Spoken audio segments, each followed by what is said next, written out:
men who are no longer cavalrymen and do not wish to be so. We would fight at a disadvantage, and since the opening of the campaign too many brave soldiers had paid with their lives for the delight in epic fights à la Lasalle. I searched the edge of the wood carefully with my field glasses.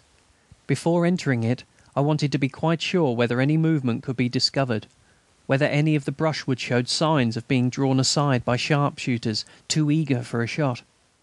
My men were on the watch, crouching in attitudes that would have pleased Neuville, their carbines ready, looking with all their eyes and listening with all their ears. Nothing. I called Vercherin with a low whistle. The silence was such that he heard it.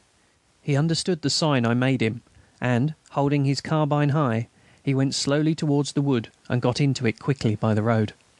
My heart beat for a moment when I saw my scout getting near the thick border line of trees. But now I breathed again.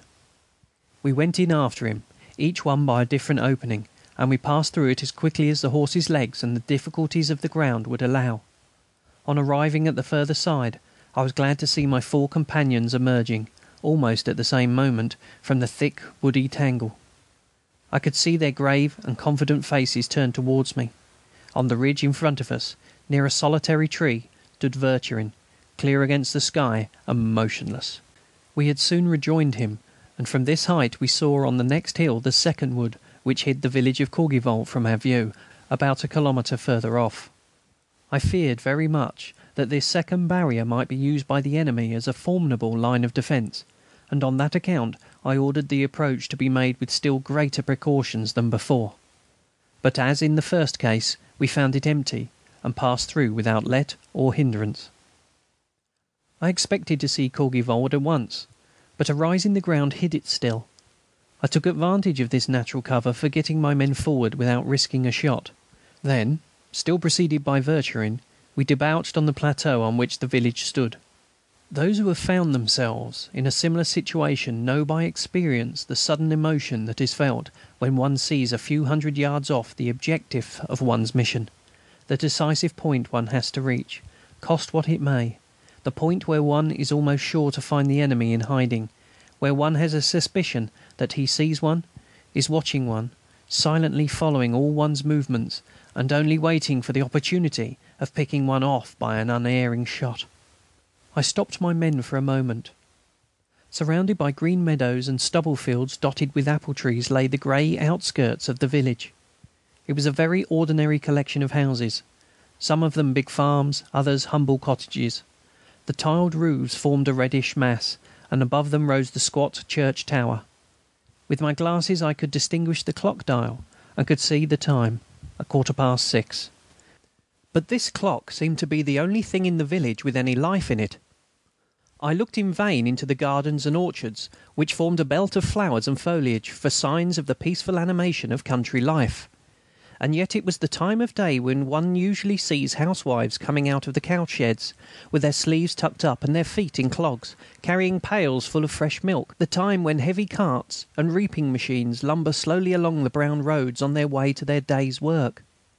Was it the war that had driven away all these poor village folk? Or was it the rough fist of the Teuton that kept them prisoners locked up in their cellars and threatened with revolvers?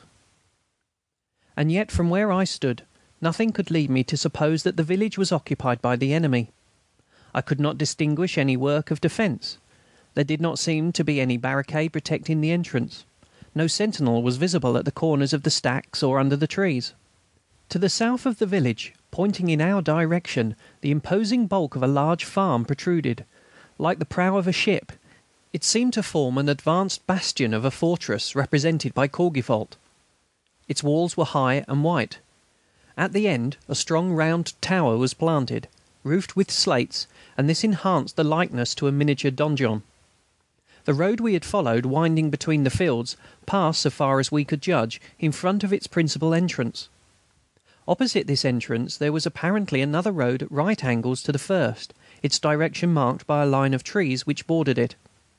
Along this road, separated by short intervals, a dozen big stacks had the appearance of a threatening line of battle facing us, so as to bar our approach to the village. All these things were steeped in the same atmosphere of silence, which certainly had a more tragic effect than the din of battle. I was impressed with the idea that the two armies had withdrawn in opposite directions, and that we were left behind, forgotten, at 100 kilometres distance from both of them. But we had come to the point. At a sign from me, Vercherin reached the first tree of a long row of poplars. The row started from the farm and bordered the road we were following up to about 100 yards from the outer wall. By slipping along from one tree to another, he would be able to get near in comparative safety. Suddenly I saw him stop quickly and, standing up in the stirrups, look straight ahead towards the stacks. There was no need for him to make any sign to me. I understood that he saw something, and I galloped up to him at once. He was as calm as usual, only his blue eyes were a little more dilated, and he spoke more rapidly, with an accent I had not heard before. "Mon Lieutenant, there, behind that stack. It seemed to me... I thought I saw a head rise above the grass." I looked in the direction he pointed to with his carbine, which he held at arm's length. I saw nothing but the silent and peaceful village. I had the same impression of a hateful, depressing void.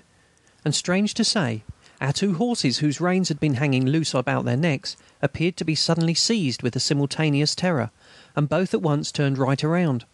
I managed to bring mine back by applying the spur, and while Vercherin, who was carried further, came back slowly. I used my glasses again to make a closer inspection of all points of the village. Then, at the very moment that I was putting the glasses to my eyes, I saw, at less than 100 yards' distance, a whole line of sharpshooters, dressed in grey, rise quickly in front of me. For one short moment a terrible pang shot through us. How many were there? Perhaps 300. And almost at the same time a formidable volley of rifle shots rang out. They had been watching us for a long time. Lying in the grass that lined the road leading to the farm, or else behind the stacks, with the admirable discipline which makes them so formidable, they had carried out their orders. Not one of them had shown himself. The Hauptmann, captain, alone, no doubt, put up his head from time to time in order to judge the favourable moment for ordering them to fire. It was he, no doubt, very fortunately for us, who had been perceived by Vercherin just for one moment. If it had not been for the prudence which we had gained by experience, not one of us would have escaped. Fortunately, every one of my men had kept the place exactly that I had assigned him. Not one of them flinched under the storm. And yet, Heaven knows what sinister music the bullets played around our ears. We had to be off. I made a sign which was quickly understood. We all turned and galloped off towards the little depression we had emerged from just before. The bullets accompanied us with their hateful hissing, which made us duck our heads instinctively. But inwardly I rejoiced at their eagerness to lay us low, for in their hurry they aimed badly. We had almost reached our shelter when I suddenly saw to the right of me Ramer, Lementry's horse, fall like a log. As I was trying to stop my mare, who had showed an immoderate desire to put herself out of danger, I saw both horse and rider struggling for a moment on the ground, forming a confused mixture of hoofs in the air and waving arms. Then Ramer got up and set off alone, neighing sadly, and with a limping trot that did not look very promising. But Lementry was already on his legs, putting his crushed shako straight on his head. A bit stunned, he seemed to collect his ideas for an instant, and then I saw his good-natured, ruddy face turn towards me. It lit up with a broad grin. "Any damage, old fellow?" I asked. "Nothing broken, sir." "Hurry up, then." And there was Lementry, striding along with his short legs and heavy boots, jumping ditches and banks with a nimbleness of which I declare I should not have thought him capable. It is curious to note the agility the report of a rifle volley lends to the legs of a dismounted trooper. Lemetry came into the shelter in the valley as soon as I did, and almost at the same time Finet, the sapper, brought in his old road companion Ramer, which he had been able to catch. It was painful to see the poor animal. His lameness had already become more marked. He could only get along with great difficulty, and his eyes showed he was in pain. I glanced hurriedly at the spot where the bullet had struck him. The small hole could hardly be seen against the brown skin, just at the point of the left buttock. "Just wait here for us. I shall be back in a moment." I wanted to see if to the east of the village I could note anything interesting, and I turned round towards my other troopers, whose horses were panting behind us. I was horrified to see Corporal Madelaine's face streaming with blood.